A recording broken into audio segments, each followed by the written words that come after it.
Good day po mga kaibigan at welcome back sa JCT Moto channel natin. At sa harap natin na isang 2023 model na Aerox matte gray standard. At napaka-pogi niya, napaka-angas ng datingan.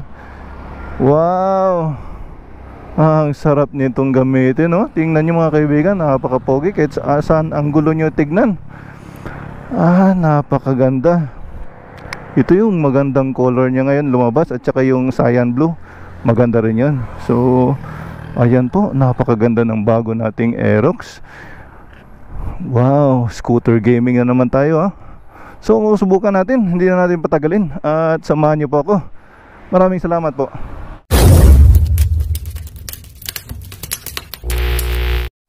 Alright, first start natin. Wow, ang tahimik niya. Wow, at napakagaan. Ibang-iba. Close visor tayo. Ang durian, no? Ang laki. Ibang-iba ang scooter sa big bike. Napakagaan, no? Ang sarap gamitin, ang sarap paglaruan. Oh, grabe. Panalo. Subukan natin ang hanggang saan ang kaya nito. Yan, open throttle, full throttle. Full throttle tayo, full throttle, oh. Nakakapagsalita pa tayo. 93, 94. Abot kayo ito ng 100.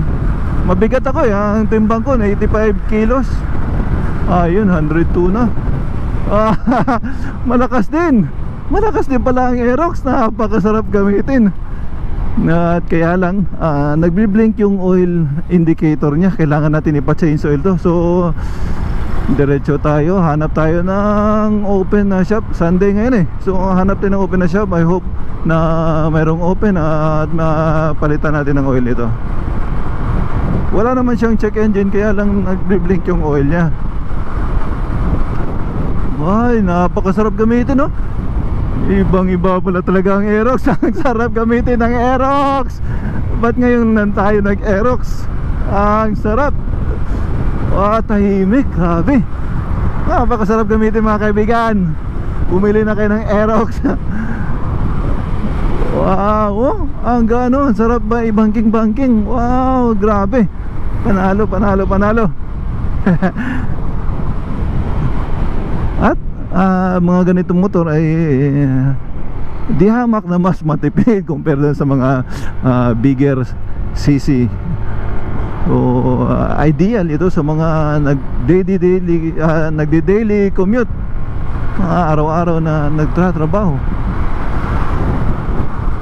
Para sa akin, mas maganda talaga may sarili kang motor man lang kung nagtatrabaho ka, dahil kung nagpagsiksikan ka sa mga jeep, tricycle, ay napakahirap ang sitwasyon. Maagang-maaga pa, ang taas na ng pila at agawan sa sakayan at matatagalan ka. So much better na kumuha po kayo ng sariling motor, kahit maliit lamang.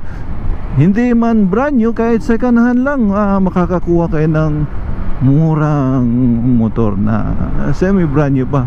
Pero yun lang, na kung kukuhan, mga army ata ito, ang galing nila. Kung kukuha kayo ng motor na second hand, dapat kilatisin nyo ng mabuti para namang hindi kayo magkaroon ng sakit sa ulo. Kung hindi kayo marunong tumingin ng motor, ay search nyo sa mga YouTube videos. Marami naman dyan mga basic na tips na kailangan mong suriin pag kukuha ka ng mga second hand na motor.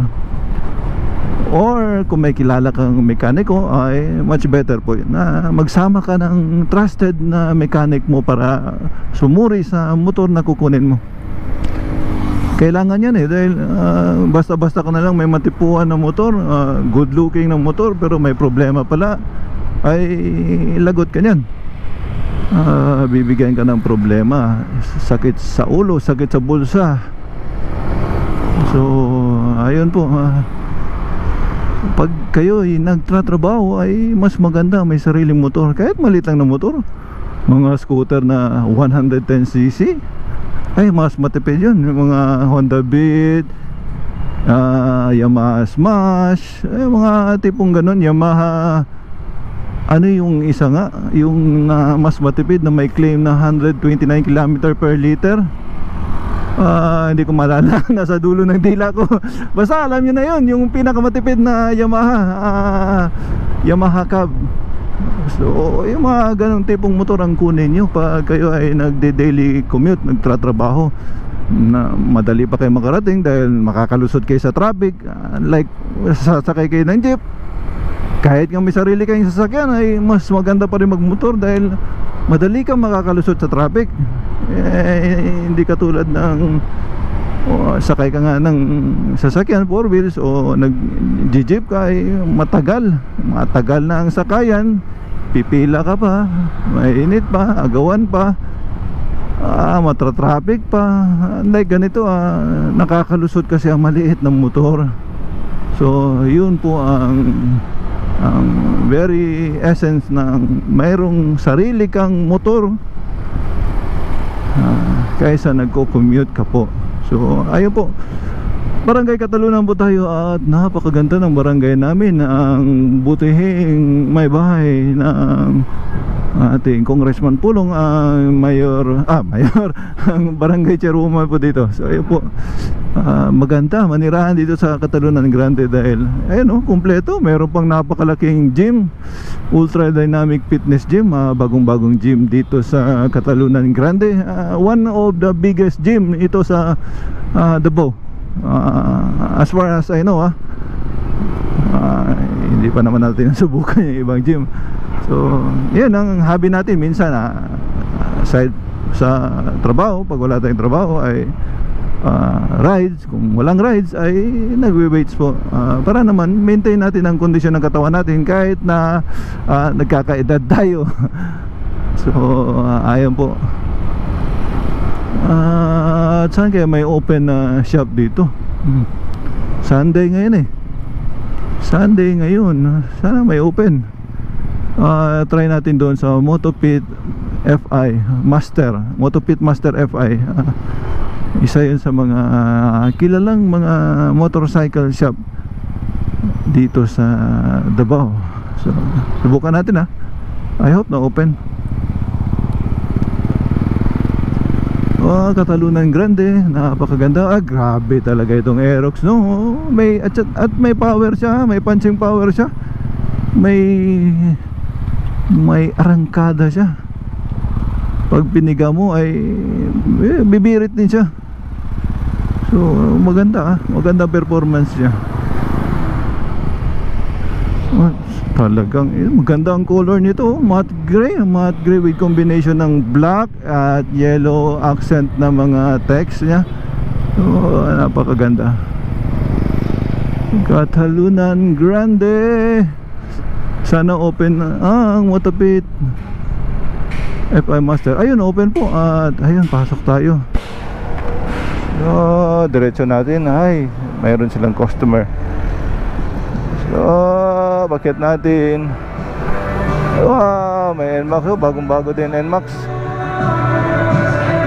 So magtatanong muna tayo.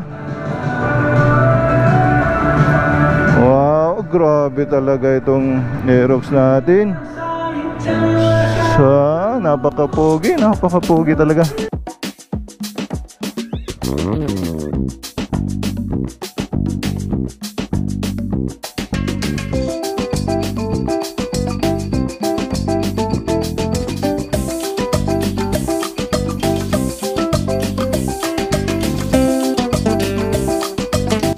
Ayan po, kaka-change oil lang natin kay Aerox natin, matte gray, at 1 litro lang. Madali lang naman ang pag-change oil, mabilis lang dito sa Motopit Master FI. Magandang servisyo nila, kompleto sila sa gamit. At ito po ang ating nabayaran, 359 lang kasama na ang labor. So nagre-record ba tayo? Uy, mali. Fuel seat pala. Lagay natin dito. At yan, panda rin natin. Naka center stand tayo. Tayo na po. So at least kondisyon na muli ang ating Aerox Matte Gray 2023 fully paid. Natatawa ako sa mga adlib na fully paid. So ayan po, at na-condition ng ating Aerox. Masarap gamitin, napakagaan, napakatahimik, malakas ang arangkada niya. So pauwi na po ko ng bahay. Talagang nag-enjoy tayo ngayong araw dahil ayun nga, hindi naman first time natin gumamit ng Aerox, pero masarap talaga gamitin ang Aerox. Ibang iba siya sa mga dati kong usual na scooter na mga Beat, dahil ito may power talaga. Kahit na 155cc mabigat, pero may power siya. Malakas yung malakas ang arangkada niya. Pag binirit mo siya, bigla siyang papalo. Magandang Aerox. So highly recommended na motorcycle for mga daily commuters natin dyan. So ayun po, masarap siya isingit-singit dahil napakagaan niya. At maganda naman yung brake. So ayun po, at pauwi na tayo ng bahay. Bibili ako ng ulam dahil oras ngayon ay malapit ng tanghalian. So at maraming salamat po sa pagsama ninyo sa akin, mga kaibigan. Thank you very much po sa walang sawang suporta kahit na walang saysay ang ating channel. So thank you very much po at maraming salamat. So see you on the next vlog. Bye bye.